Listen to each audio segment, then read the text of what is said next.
भक्तों, आज एक ही पल में भगवान शिव आपकी किस्मत बदल देंगे।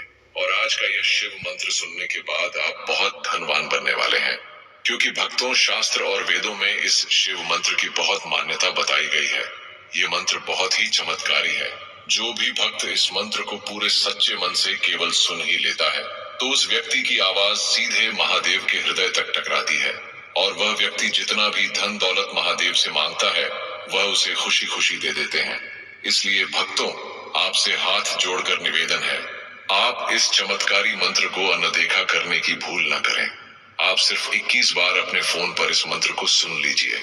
फिर इस मंत्र की ध्वनि से आपके घर में गुप्त धन दौलत का आगमन शुरू हो जाएगा, और आप अपने इलाके में सबसे धनवान व्यक्ति बन जाएंगे, तथा आपकी हर एक इच्छा पूरी हो जाएगी। तो देरी न करें प्रिय भक्तों, चलिए मंत्र को शुरू करते हैं।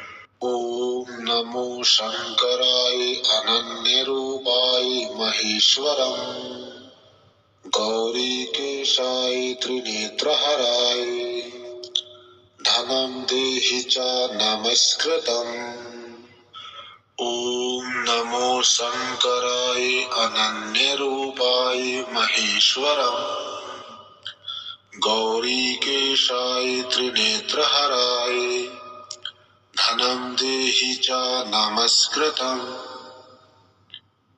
ओम नमो शंकराय अनन्य रूपाय महेश्वरम गौरीकेशाय त्रिनेत्रहराय धनं देहि च नमस्कृतम्।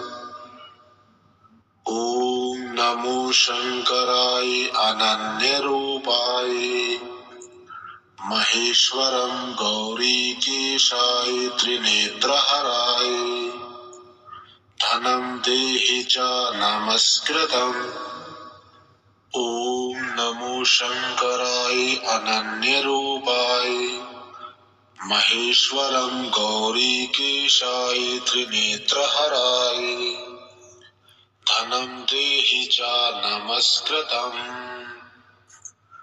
ओम नमो शंकराय अनन्य रूपाय महेश्वरम गौरीकेशाय त्रिनेत्रहराय धनं देहि च नमस्कृतम्।